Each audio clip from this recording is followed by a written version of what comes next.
Welcome to the MBA News Digest webinar and podcast series. I'm Rodney Alsop, founder of the MBA News Digest and your host for today's webinar. Today, I'm pleased to say that I'm joined by Phil Blackman. Phil is an assistant professor of accounting and business law at Ithaca, and he is the program director of this MBA in entertainment and media management. He conceived of the idea for the program that we're going to discuss today. He led the effort to bring the program to fruition. And so, Phil, I welcome you, and I'm glad you're going to be with us today. No, thank you, Rodney. I'm pleased to be here, and I appreciate the opportunity to speak with you. Good. So let me start off with a little bit of an introduction to the News Digest in this webinar series.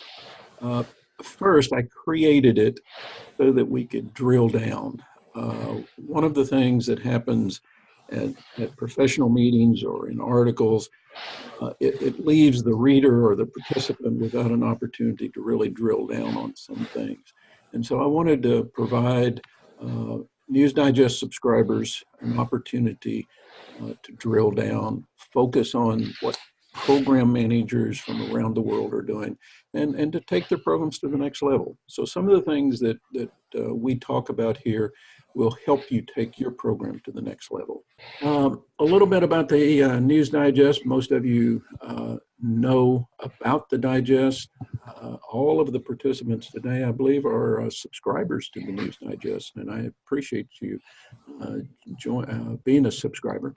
The other part of that is what I do is mostly the heavy lifting for you. I go out and sift and sort and search for articles, and articles that I think would be relevant to you and what you do on a daily basis. And I send those out once a week, about 24. I've been averaging about 24 for the last few months. So you can scan through those and pick and choose what you would like to read. The next part of this is it would be impossible for me to do what I do for you all if I didn't have one or two sponsors. And today's program is being sponsored by International Study Programs. ISP does all of the heavy lifting for your international academic study trips. So feel free to give them a call, talk to them about what they can do for you. And I received an email from them yesterday or the day before. They're running some specials on a couple of country trips, so you may want to look and see if some of your programs can take advantage of those specials. Our conversation today is going to be on this new program that Ithaca College rolled out. And about, I guess it was December of 2017, I captured an article. They were making an announcement that they were going to do this. And it caught my attention for several reasons. Number one, it was going to be 3 different schools or on their campus crossing disciplines to put this program together. And what I remember thinking is, all right, that's going to happen. And so then a few months ago, when the announcement was it's going to roll out, I said, my gosh, I think I'm going to follow up and see if we can't find out a little bit more about it. So we're going to talk about why this program specifically fits what Ithaca is doing, how they crossed those silos. I know when I was on campus, my campus, those silos existed, and it was almost impossible to cross them for a program like this. And then how and why experiential learning was key to this. And then Phil's going to give us some required elements for successful program launch. Phil, I'm going to turn it over to you now. Great. Thank you, Rodney, and thank you, everyone, for taking some of your valuable time to join us today.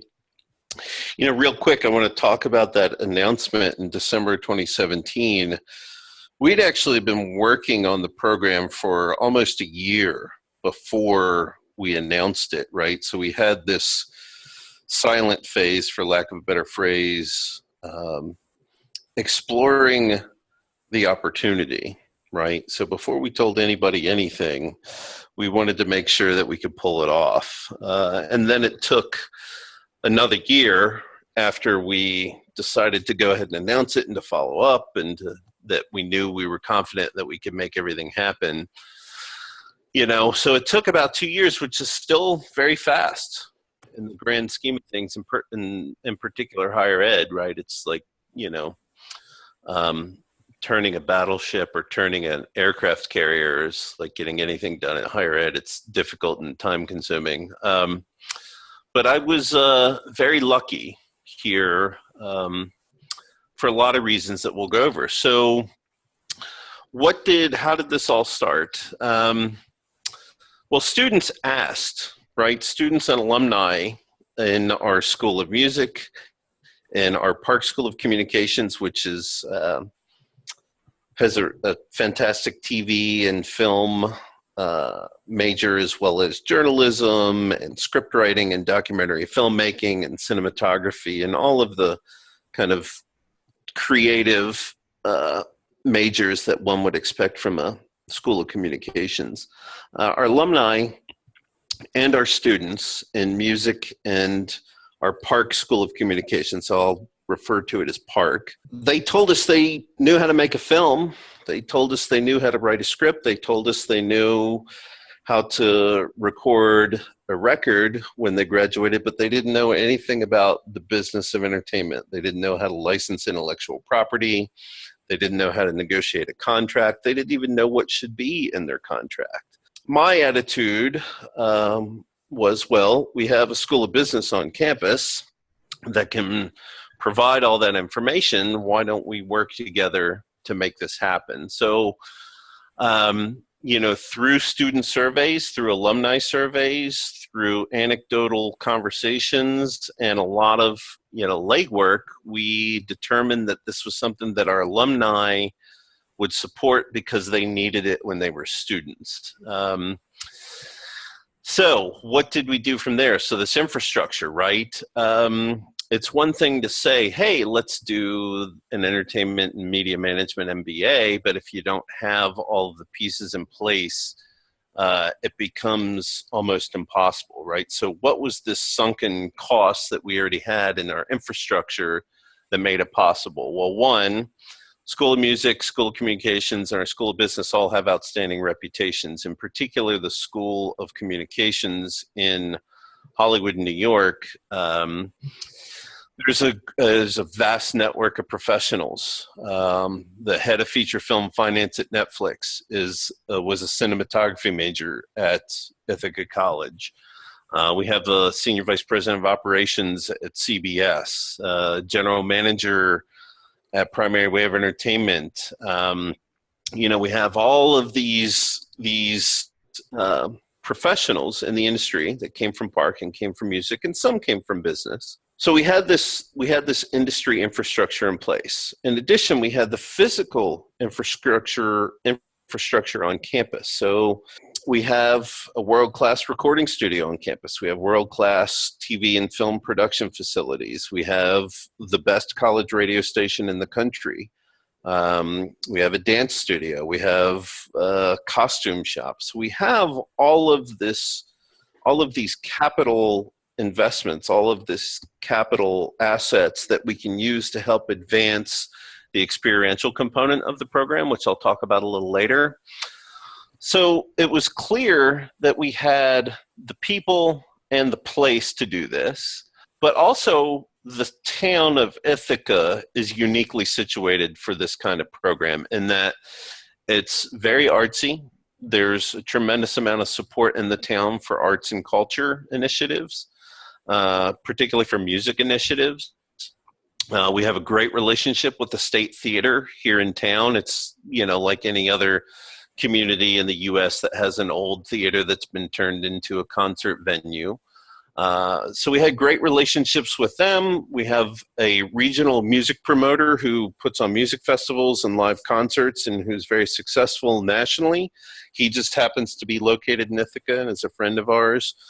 So the infrastructure was already in place, right? And we're very lucky that it was in place because building out the infrastructure could be very costly and time consuming. And we just happened to have it done already. Nobody had really thought about putting the three schools together in a way that was cross-disciplinary. So that's the first important part, right?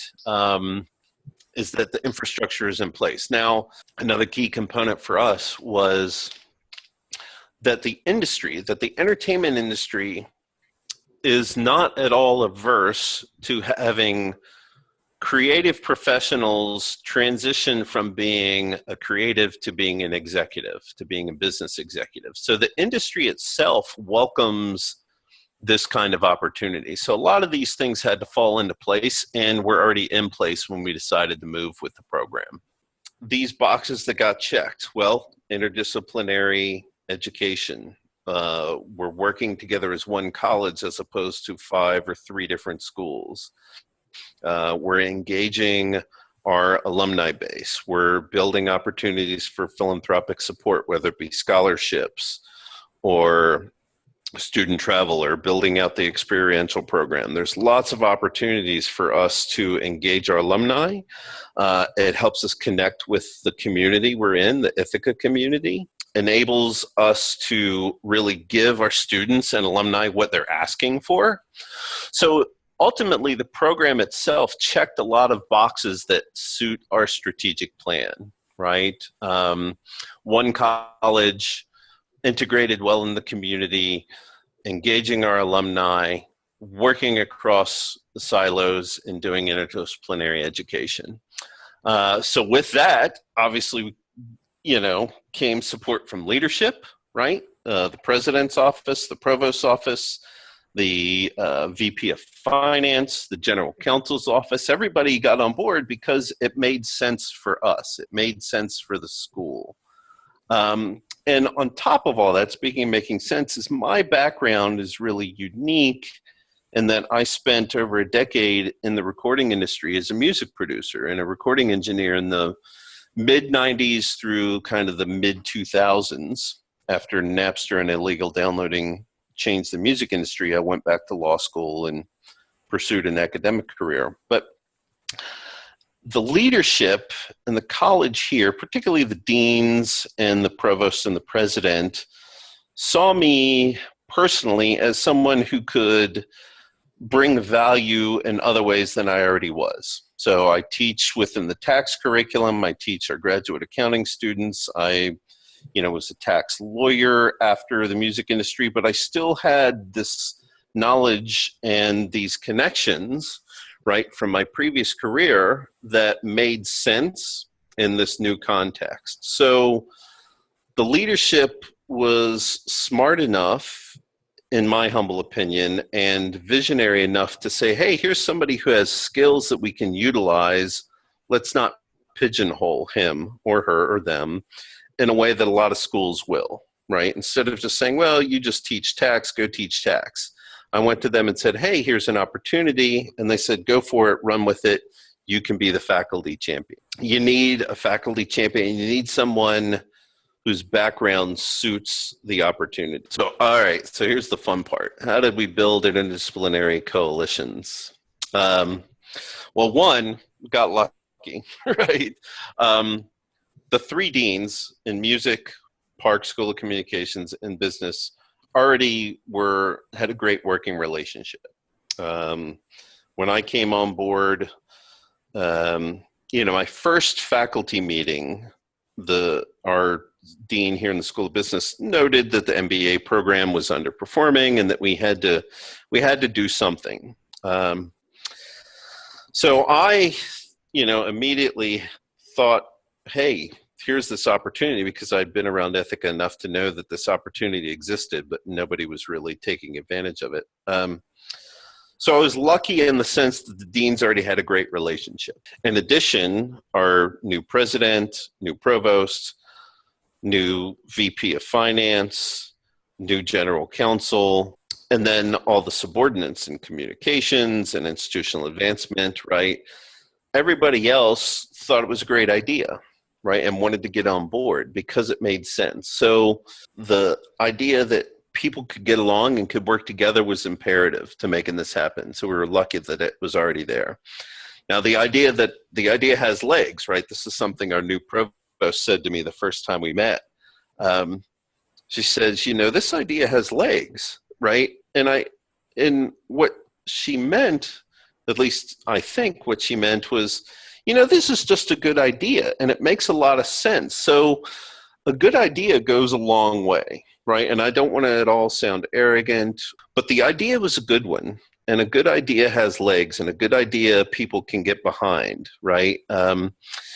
If I went to my school of business and to my dean and said, hey, we should do a program on casino gaming, it doesn't make any sense because gambling is not legal in New York outside of the native tribes that have reservations and can, operate in a sovereign way and open and operate their own casinos.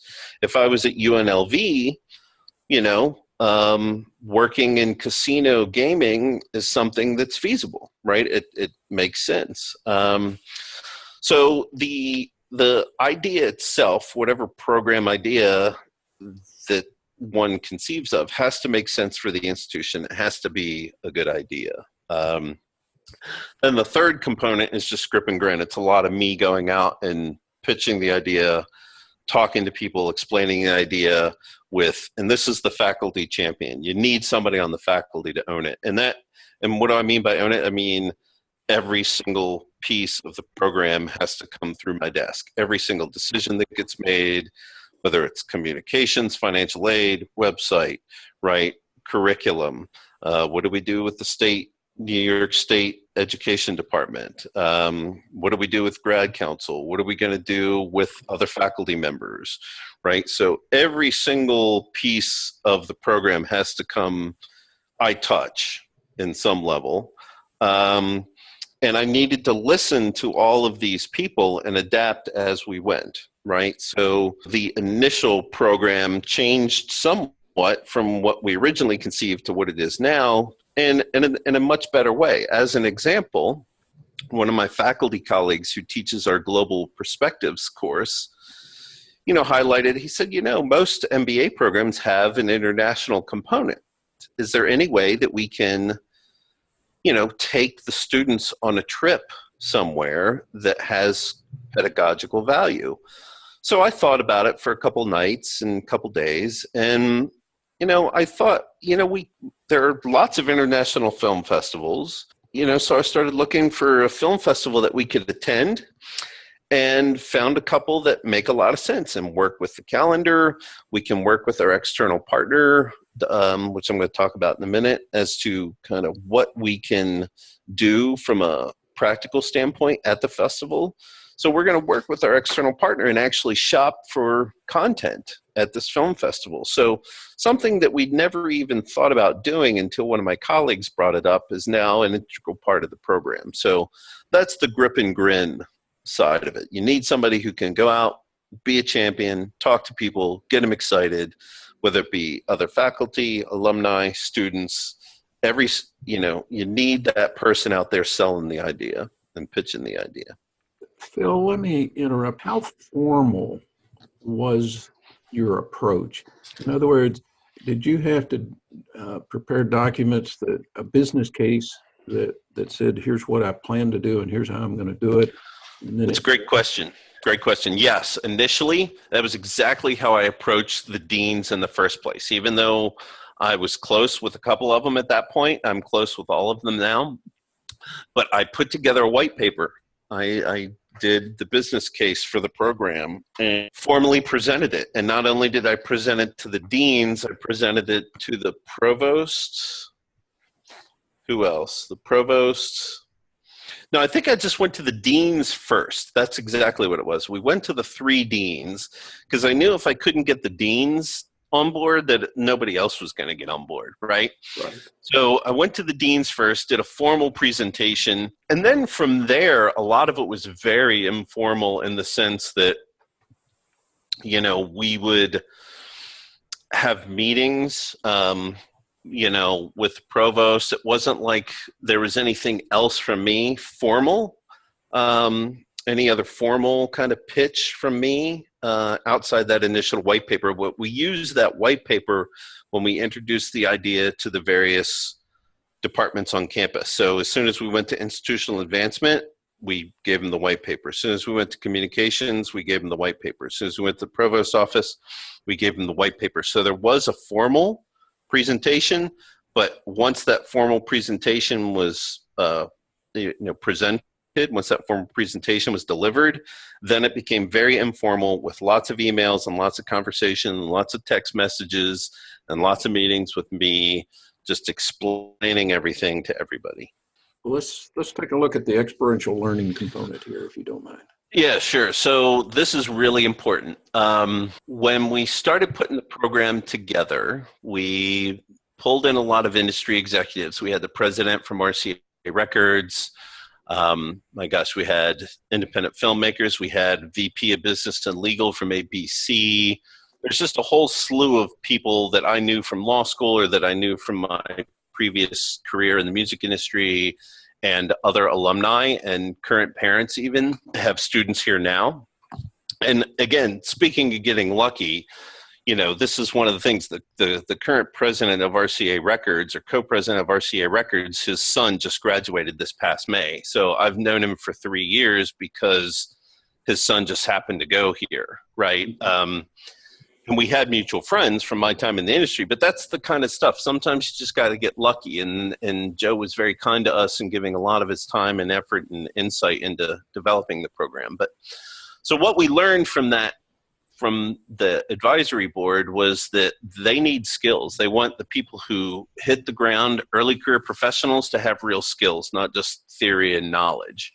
And students said the same thing. So we decided to build out an experiential component into this MBA program. And what does that amount to? It's a production company. We're actually running a production company as part of the program. The students do get credit for it. But what do we do? We work with external partners. So on the TV and film side, WCMY is the PBS station out of Syracuse, and they're a very large PBS station. Actually, their master control actually distributes almost 50% of the PBS content that is broadcast in the country. So we're very lucky to have them as a partner. And we're working with them on this film festival that we're going to attend. I'm licensing a film for national broadcast to see if we can actually underwrite it. And we're going to develop a couple shows here in town. They already have a couple shows that they want us to help with, but we're going to start developing some new shows as part of the curriculum. And that would then be broadcast on locally and regionally on WCMY. So we have a whole film and TV component. And then we have a music component, right? A music label component. So we'll go to Sony Music because RCA is a subsidiary of Sony, but we're going to go to Sony in January, kind of do a lunch and learn with them for a day, and tour some other, other broadcasters and industry professionals in New York at that time.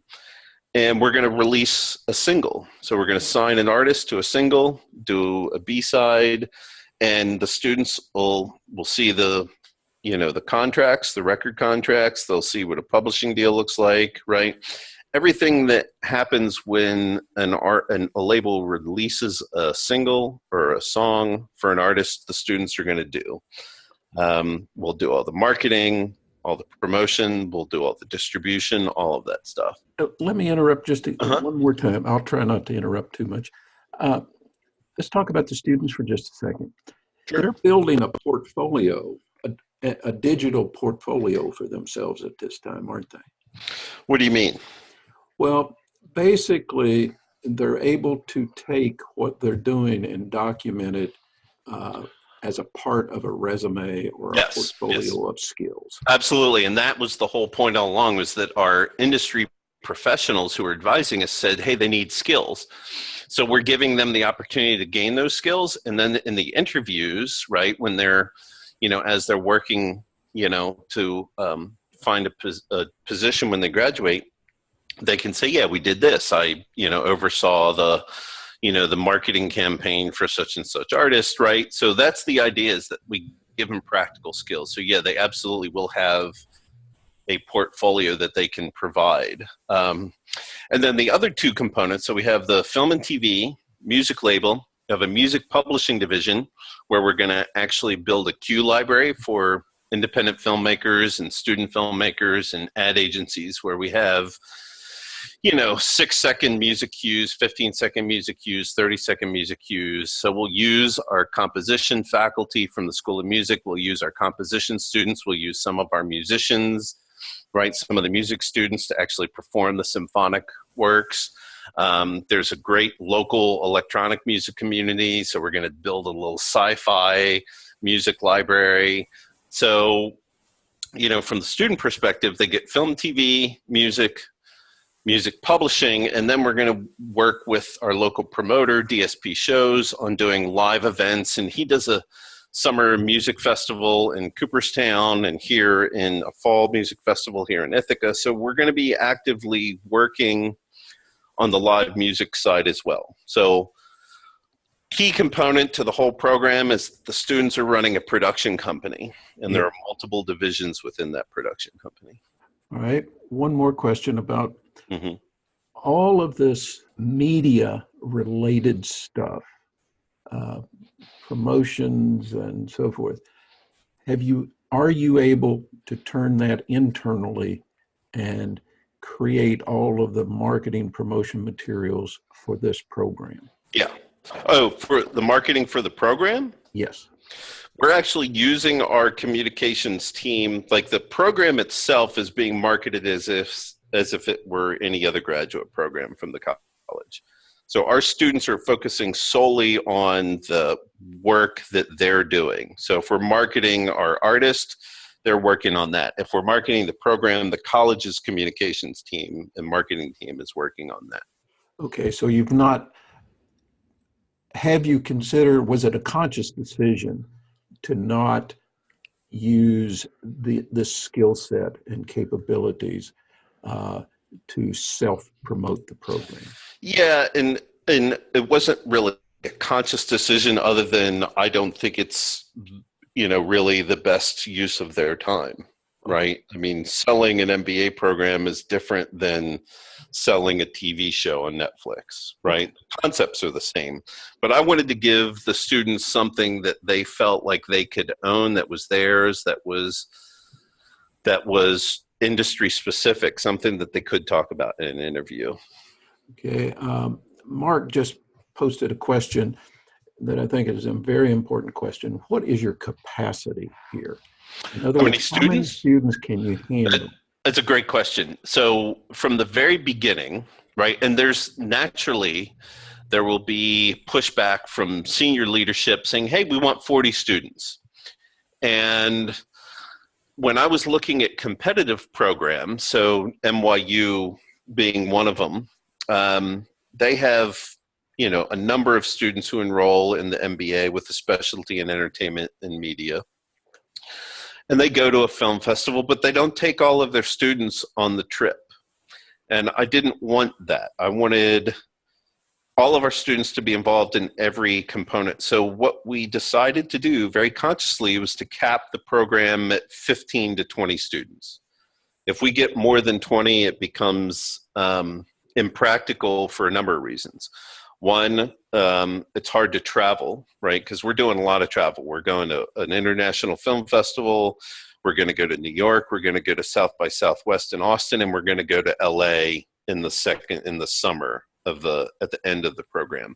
So we're literally taking 4 trips, which is a lot of effort if you have more than 15 people.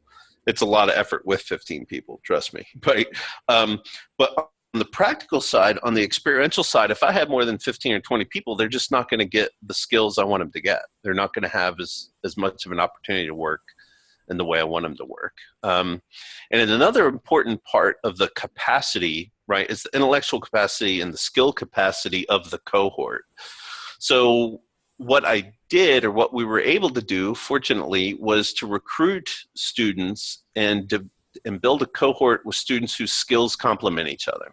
So I have a couple of students from our sound recording program. I have a couple students from our integrated marketing communications program. I have a couple students from the business school who majored in finance and management. I have a cinematography student. I have a television and radio student, right? So we were able to get a cohort of students whose skills complement each other nicely. And if the capacity got too high, if we enrolled too many students, that kind of singular cohort experience would be compromised. Following that line of thinking, are you projecting one new intake annually? One new, you mean we'll add an extra student each year? Is that what you're? An intake of students, yes. Yeah, we're going to do a cohort every year. It's a 1 year, it's 10 and a half months. So by the time we finish on June 30th, by August 20, whatever, we'll have our new cohort in. So it's a 1 year, 10 and a half month program. Okay. Now, Barbara asked a question that I think is also very important. What surprised, as you were going through this, what was the one obstacle that you didn't anticipate that you encountered? Wow. One or two or three, whatever. Yeah. Well, first I got to say I'm very lucky that we didn't have a lot of obstacles where we anticipated them. So the New York State Education Department, we had to file paperwork and get the program approved. We thought it could take, in fact, they advised us it could take 4 to 6 months. We were approved in 3 weeks. We submitted our application, our portfolio. They asked questions a week later, and then we got formal approval within 3 weeks. That almost never happens. Right. So that was very lucky. Yeah, I thought I would get more support from more faculty in the communication school and the music school. Now, having said that, I've gotten tremendous support from some faculty in both schools. Some faculty just seemed like, well, it's never going to happen, that their cynical nature and their cynical nature about higher ed, likely, and frankly, it's reasonable. I mean, there's no reason not to be cynical about higher ed and starting new programs and doing interdisciplinary training. Mm-hmm. I was a little surprised we didn't get more support from more people. But again, having said that, we got a lot of support from a lot of people. But I thought everybody would kind of be on board. I didn't expect as much cynicism as I ran into, frankly.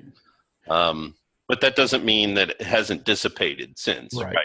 It was very early on, and once people saw things happening and saw the alumni base getting involved and the opportunity for kind of new and cool projects, then everybody got on board.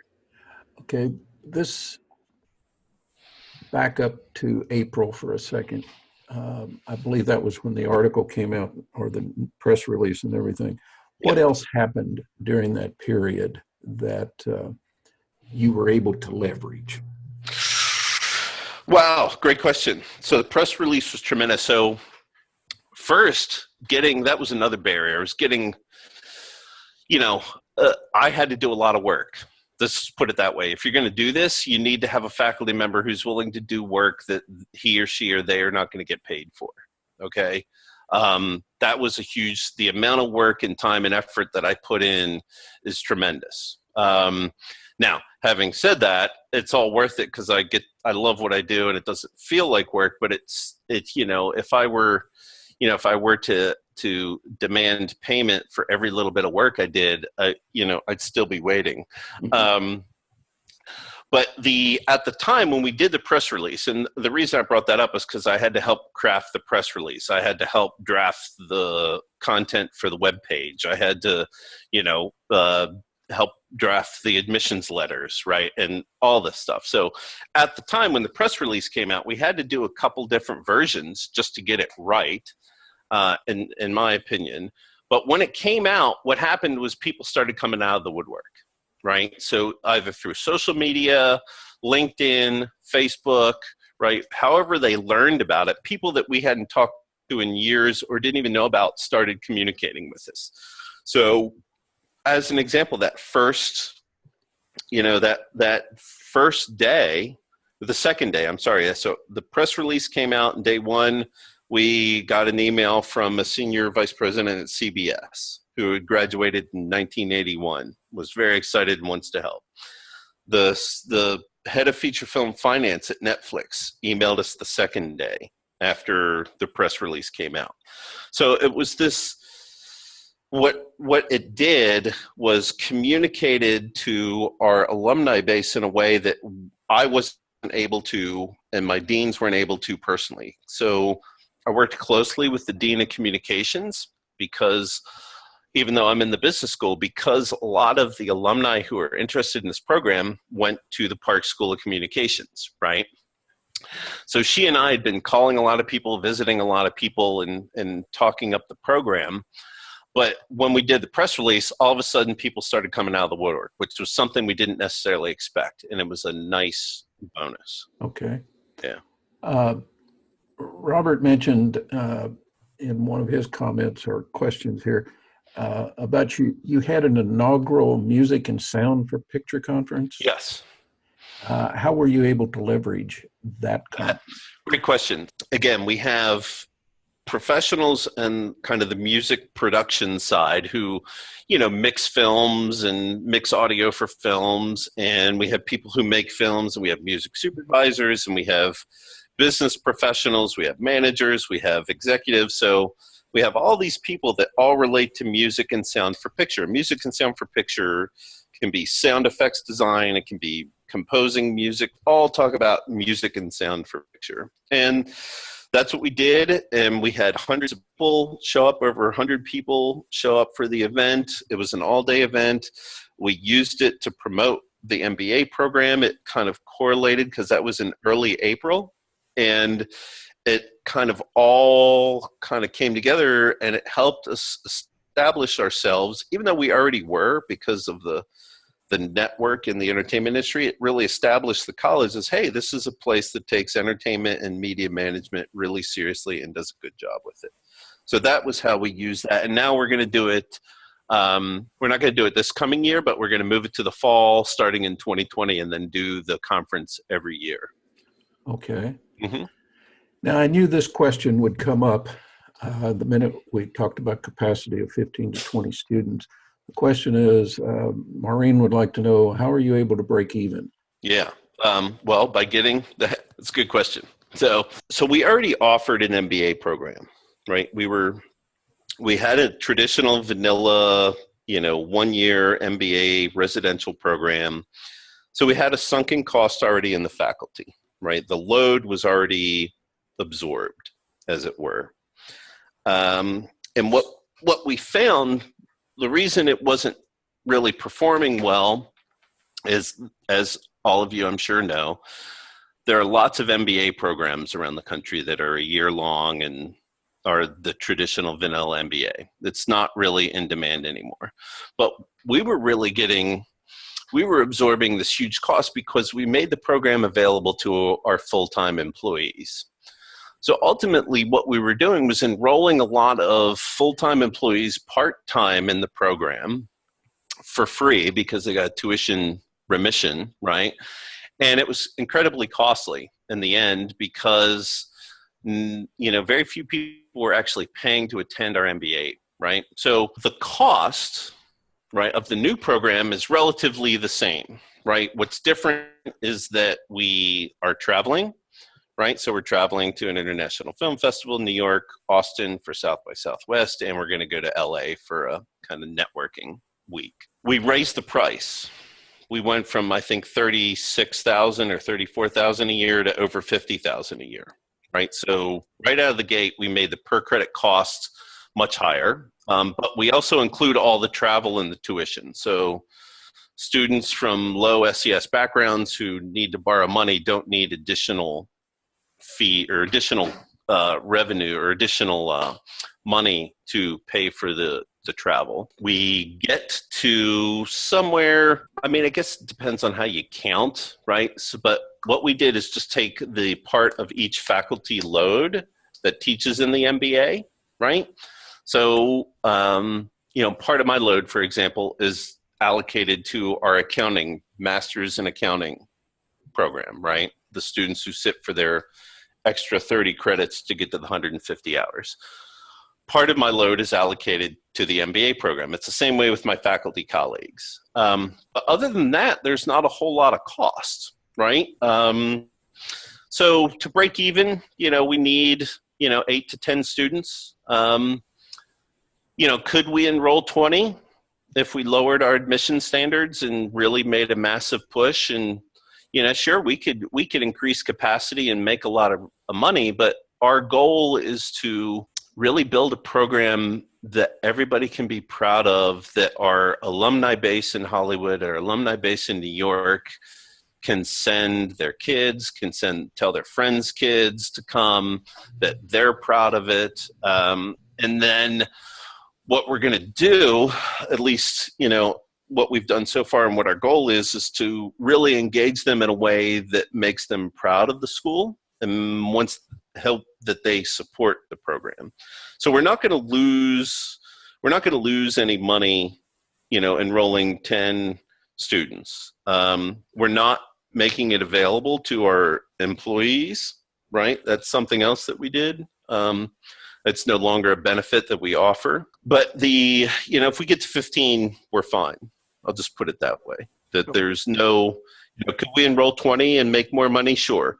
Could we enroll 15, make the program outstanding and really engage our alumni and try to, gain philanthropic support because we have a high, a really reputable and outstanding program? Yeah, that's our goal, is to really do it the right way, do it in a manner that makes our alumni proud and makes them get involved.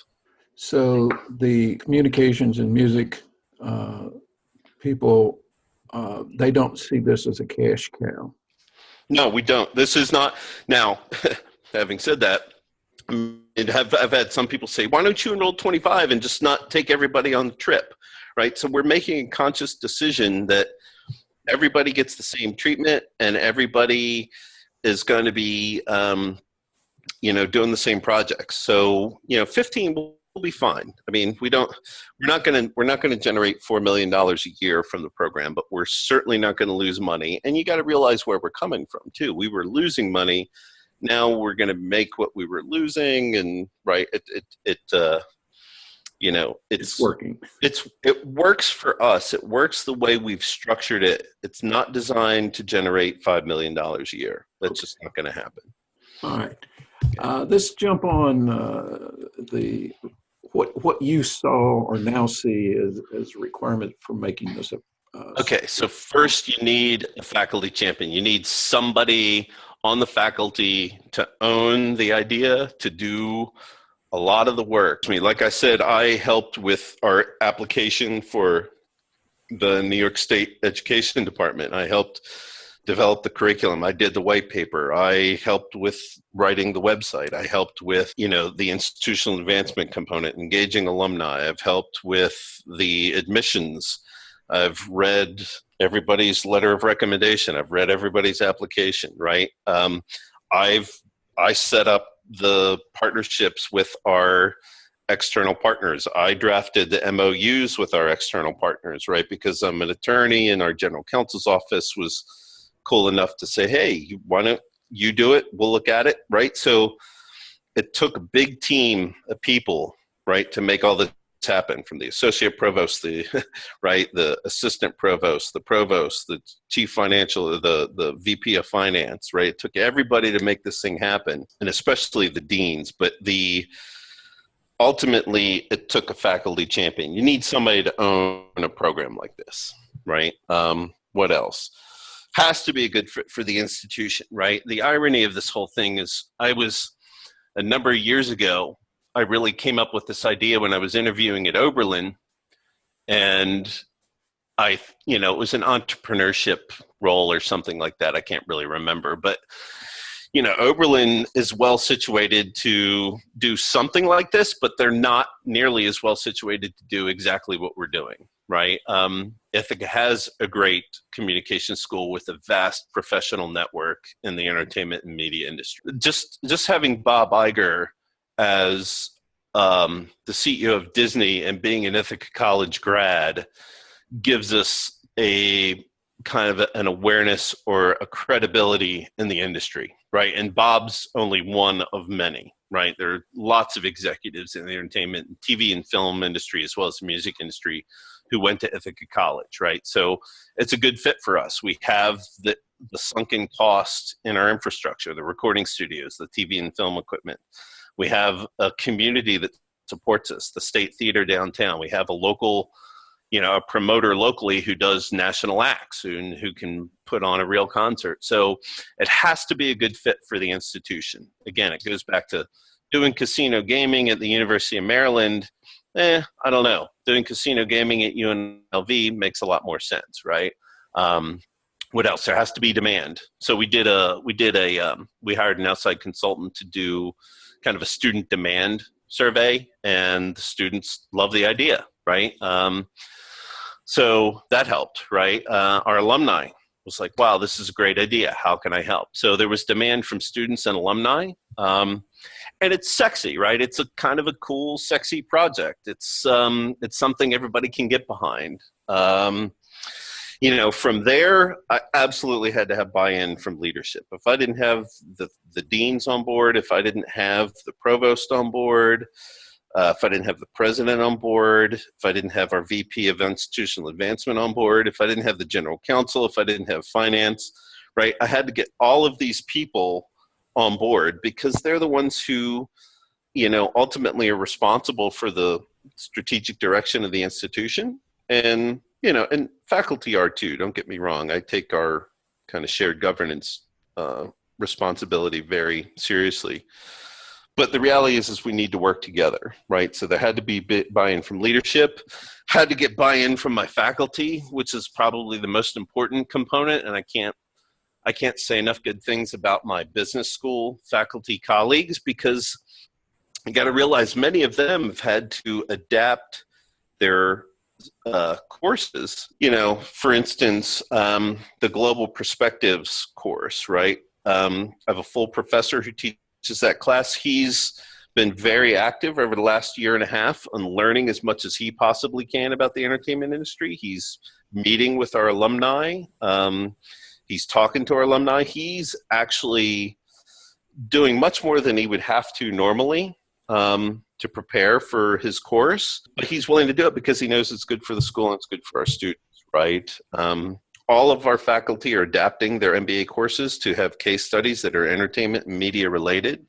So getting buy-in from faculty was a big deal, right? And it absolutely had to happen.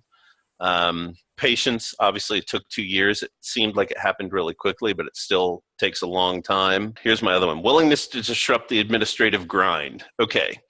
So this is when your faculty champion has to be willing to, for lack of a better phrase, call bullshit when bullshit happens, right? And there were a couple times, and it was very rare, but there were a couple times where things weren't happening, or the things that were happening were counterproductive from other units on campus. And we just had to call them out. We had to say, hey, look, this isn't going to cut it. What you're doing now is not helpful. It's not supportive. And it's not appropriate for what we're trying to accomplish. So that happened, I think, twice or once, really, in particular. I had to be willing to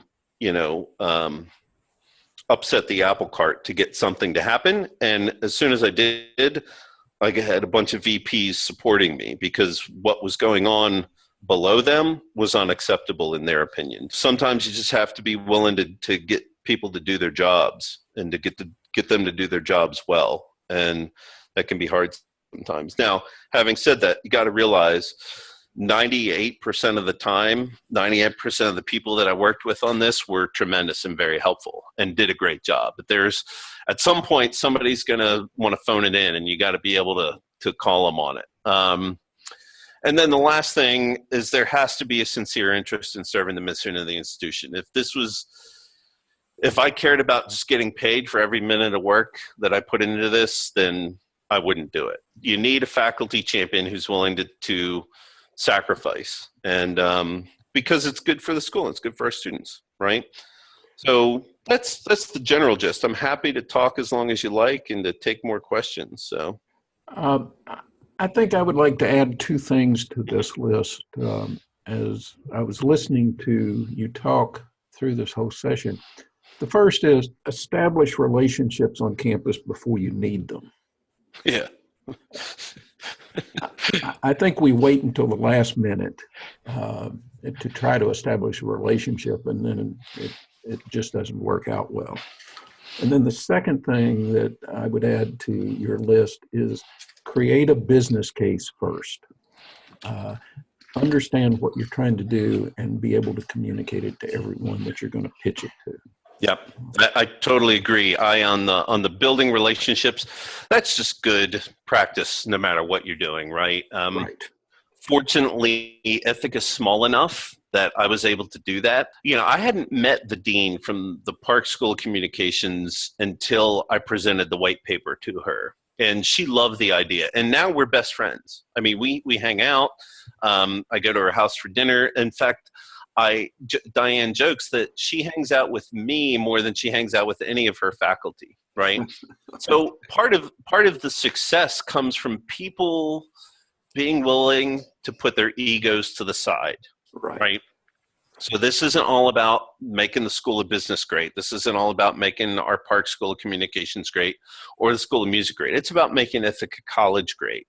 Right. And in particular, a lot of the alumni that we're working with, that we're hoping to generate philanthropic support from, and the people we are generating philanthropic support from, are Park grads. They went to the School of Communications, but they love this idea, and they see us working together, and they know that we're one college, right?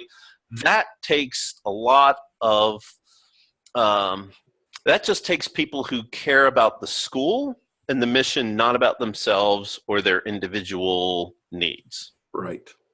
Yeah. Okay, Phil, we're going to start wrapping this up.